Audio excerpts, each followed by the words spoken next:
ನಿಮ್ಮ favourite serials ಈಗ ಟಿವಿಗಿಂತ ಮುಂಚೆ ಸನ್ ನೆಕ್ಸ್ಟ್ ಆಪ್ ನಲ್ಲಿ ಜಾಲಿಯಾಗಿ ಎಲ್ಲರಿಗಿಂತ ಮುಂಚೆ ನೋಡಿ. ಈಗಲೇ ಸನ್ ನೆಕ್ಸ್ಟ್ ಆಪ್ ಡೌನ್ಲೋಡ್ ಮಾಡಿ ಮತ್ತು ಸಬ್ಸ್ಕ್ರೈಬ್ ಮಾಡ್ಕೊಳ್ಳಿ. ಆಮೇಲೆ ನಿನ್ನತ್ರ ಒಂದು ಮುಖ್ಯವಾದ ವಿಷಯ ಹೇಳು ಅಂದ್ಲು. ಒಂದು ಶುಭ ಗಳಿಗೆಯಲ್ಲಿ ಆದಷ್ಟು ಬೇಗ ಬಂದು ನಿನ್ನ ಭೇಟಿ ಮಾಡ್ತಾಳಂತೆ.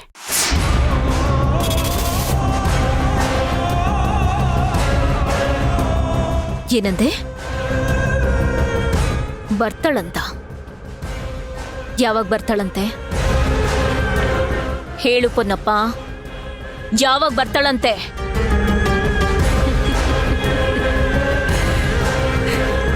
ಇಷ್ಟೊಂದು ಆತ್ರ ಪಟ್ರೆ ಹೇಗರ್ಚನಾ? ಅದನ್ನ ಅವಳೇ ಹೇಳ್ಬೇಕು. ಅವಳು ನಿನ್ನ ಭೇಟಿ ಆಗ್ಬೇಕು ಅಂದ್ರೂ ಅವಳೇ ಹೇಳ್ಬೇಕು. ನೀನ್ ಅವಳನ್ನ ಭೇಟಿ ಆಗ್ಬೇಕು ಅಂದ್ರೂ ಅವಳೇ ಹೇಳ್ಬೇಕು. ಒಟ್ಟು ತೀರ್ಮಾನ ಅವಳದೇ. ಬೇರೆ ಯಾರು ಅದ್ರ ಬಗ್ಗೆ ತೀರ್ಮಾನ ಮಾಡಕ್ಕಾಗಲ್ಲ. ಸರಿ, ಬೇಡ ಬಿಡು. ಊಟದ ವಿಷಯ ಏನಾಯ್ತು? ಹಾ, ನಾನ್ ವೆಜ್ ಇದೆ ತಾನೇ ಊಟಕ್ಕೆ? ಬರುತ್ತೆ. ಇದೆ ಅಂತ ಹೇಳಿ ಕಾಗೆ ಹಾರಿಸೋದಲ್ಲ. ತರಿಸ್ಕೊಡು. ತರಿಸ್ತೀನಿ. ಯಾಕೆ ಊಟದ ಬಗ್ಗೆ ಅಷ್ಟೊಂದು ಅರ್ಜೆಂಟ್ ಮಾಡ್ತಿದ್ಯಾ? ನಿನ್ ಫ್ರೆಂಡ್ ಬಂದು ನನ್ನ ನೋಡ್ಬೇಕಾದ್ರೆ ನಾನ್ ಚೆನ್ನಾಗಿ ಕಾಣಿಸ್ಬೇಕು ತಾನೆ? ಹಾ ನೋಡು, ನಮ್ಮ ಮಾವನೇ ಬಂದ್ರು. ಅವ್ರ ಹತ್ರನೇ ಮಾತಾಡು. ಕೊಡು ಮಾತಾಡ್ತೀನಿ. ಕೊಡು ಮಾವ, ನನ್ ಫ್ರೆಂಡ್ ಮಾವ. ಮಾತಾಡಿ ಮಾವ. ಏನ್ ಮದ್ವೆ ಗಂಡು?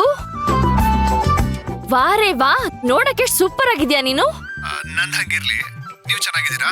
ನಿಮ್ಮನ್ನ ನೋಡಿದ್ಮೇಲೆ ನಾನು ಚೆನ್ನಾಗಿದ್ದೀನಿ. ನಿಮಗ್ ಗೊತ್ತಾ, ಮಾಧವಿ ಸೂಪರ್ ಹುಡುಗಿ. ನಿಮ್ಗೆ ಇನ್ನೊಂದ್ ಸೀಕ್ರೆಟ್ ಹೇಳಾ? ಸೀಕ್ರೆಟಾ? ಏನದು? ನಾವೆಲ್ರೂ ಕಾಲೇಜಲ್ಲಿ, ಊರಲ್ಲಿ, ಎಲ್ಲಂದ್ರಲ್ಲಿ ಹ್ಯಾಂಡ್ಸಮ್ ಹುಡುಗರನ್ನ ಕಂಡ್ರೆ ಲೈನ್ ಹೊಡಿತಿದ್ವಿ. ಆದ್ರೆ ನಿಮ್ ಮಾಧವಿ ಸೂಪರು. ಯಾರನ್ನೂ ಕಣ್ಣೆತ್ ನೋಡ್ತಿರ್ಲಿಲ್ಲ. ನಾನು Appu sir, Sudeep sir fan. ಆದ್ರೆ ಮಾಧವಿನ್ ಕೇಳಿ ಯಾರ್ ಫ್ಯಾನು ಅಂತ ಕೇಳಿ, ಅವಳು ನಿಮ್ ಫ್ಯಾನು ಅಂತಾಳೆ.